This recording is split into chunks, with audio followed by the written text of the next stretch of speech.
Asansol Durgapur development authority ও দুর্গাপুর নগর নিগমের যৌথ উদ্যোগে এক অভিনব পরিকল্পনা রূপায়িত হতে চলেছে আগামী 1 সেপ্টেম্বর। দুর্গাপুরের সৃজনী প্রেক্ষাগৃহে দেওয়া হবে দুর্গাপুর সম্মান ও সেরার সেরা। বুধবার দুর্গাপুর নগর নিগমে এক সাংবাদিক বৈঠক করে কথা জানান রাজ্যের পঞ্চায়েত ও গ্রামোন্নয়ন মন্ত্রী প্রদীপ মজুমদার। এই বৈঠকে উপস্থিত ছিলেন মহকুমা শাসক ডক্টর সৌরভ চ্যাটার্জি, এডিটিএ চেয়ারম্যান কবি দত্ত, দুর্গাপুর নগর নিগমের প্রশাসক মণ্ডলীর চেয়ারপারসন অনিন্দিতা মুখোপাধ্যায় সহ প্রশাসক মণ্ডলীর অন্যান্য সদস্যরা, শহরের বিশিষ্ট উদ্যোগপতিরাও চলেছেন।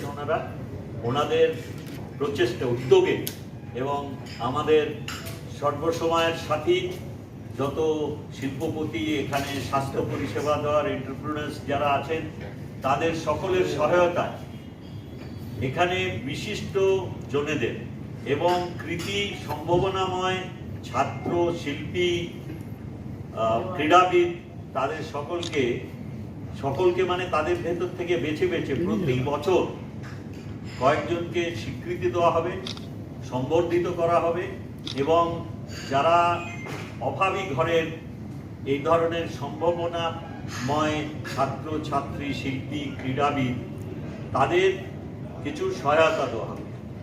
সেই ব্যাপারে আপনাদের এই সূচনা দেওয়া এবং আপনাদের সহায়তা চাওয়া। সরকারি পৃষ্ঠপোষকতায় এডিডিএ ও ডিএমসির এই সম্মান প্রদানের মূল উদ্যোক্তা। কিভাবে এই সম্মান দেওয়া হবে বা কাদেরকে দেওয়া হবে বিস্তারিত জানালেন কবি দত্ত। ফ্রম স্টার্টআপ থেকে যারা 2 বছর লাস্ট 2 ইয়ার্স কনসিডারেশনে 2 বছরের মধ্যে স্টার্টআপ করেছে, সেরকম থেকে একজন শ্রেষ্ঠ দুর্গাপুরিয়ান এন্টারপ্রেনার। পুরো ব্যাপারটা এন্টারপ্রেনারশিপ ওরিয়েন্টেড। নাম্বার 2 হচ্ছে এমএসএমই সেক্টর থেকে শ্রেষ্ঠ দুর্গাপুরিয়ান। 3 নম্বর হচ্ছে জেনারেল, তাতে বড় ফ্যাক্টরি মালিকও থাকতে পারে, কোনো দোকানও থাকতে পারে, কোনো ইউথ আরও ছোটো বা মাঝারি কেউ থাকতে পারে। এই 3টে হচ্ছে শ্রেষ্ঠ ক্যাটাগরি। আর 4 নম্বরটা হচ্ছে শ্রেষ্ঠ একটা ক্যাটাগরি আছে, যেটা দুর্গাপুরিয়ান। আমরা সেরকম একজনকে, মোট 4 জনকে আমরা সম্মান দিচ্ছি। এবং আর যেটা আমরা দিতে চাইছি সেটা হচ্ছে সাপোর্ট, যাতে তাকে আমরা ভবিষ্যতে সম্মান দিতে পারি। কি সাপোর্ট দিচ্ছি আমরা?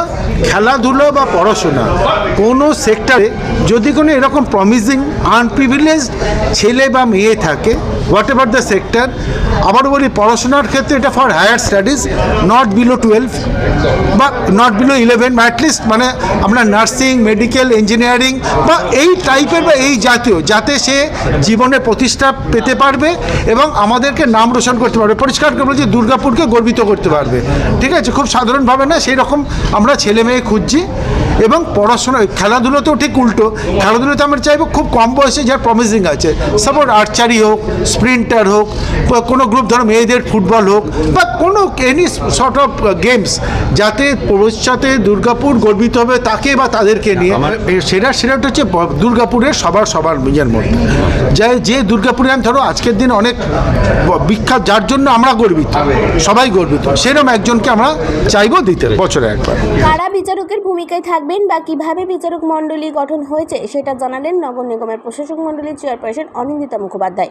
আমি আছি, সবার মাথার ওপরে মন্ত্রী মশাই আছেন, আমার 5 অ্যাডমিনিস্ট্রেটর, আমরা যারা 5 জন তারা রয়েছি, এসডিএম সাহেব আছেন, উনি জাস্ট মতামত দেওয়ার জন্যে বা আমাদেরকে বলে দিচ্ছেন এটা রয়েছে। আর যে কমিটি সিলেক্ট অর্থাৎ তারা কিন্তু সিলেক্ট করছেন না, ডিফারেন্ট জায়গা থেকে যেরকম নাম আসছে, যেমন ধরুন সাংবাদিক ভাইয়ের কাছ থেকেও নাম এলো। কোনো একজন, আমি যেরকম সেদিন একটা জায়গায় গেছি, সেখানে একজন আমায় বলে যে একজন খুব ভালো খেলোয়াড় আছে দিদি, অ্যাথলিট, কিন্তু বড্ড গরিব, মানে জুতো কেনারও পয়সা নেই, অথচ প্রচুর প্রাইজ সে নিয়ে আসে। তো যদি সেরকম কোনো ছেলে হয়, আমি বললাম হ্যাঁ নিশ্চয়ই, তার নাম আমার কাছে দিয়ে যান, সেই নাম আমি ওখানে দেবো। কমিটি যারা রয়েছেন তারা জাস্ট দেখবেন, যাঁচ করে দেখবেন আর কি, যে নামটা আমার কাছে এসেছে সেটা কি সত্যি ছেলেটি খুবই নিডি, খুবই ভালো। এটা তো তার অঞ্চলে গেলেই লোকে বলে দেবে হ্যাঁ এই ছেলেটা বড্ড ভালো কিন্তু খুব গরিব, ওর কাছে জুতো কেনারও পয়সা নেই। তাকে যদি স্পন্সর করে দেওয়া যায়, তাকে যদি বড় জায়গায় পাঠানো যায়, দুর্গাপুরের মান রক্ষা করবে সে, দুর্গাপুরের সম্মান রাখবে সে, সেই জন্যেই এই প্রচেষ্টাটা। আগামী 1 সেপ্টেম্বর সৃজনী প্রেক্ষাগৃহে এই সম্মান প্রদান করা হবে। সঙ্গে রয়েছে সাংস্কৃতিক অনুষ্ঠানও। অনুষ্ঠানে সঙ্গীত পরিবেশন করবেন বিশিষ্ট শিল্পী শ্রী মনোময় ভট্টাচার্য। দুর্গাপুর থেকে কৌশিক বাসু রিপোর্ট, 99 নিউজ বাংলা।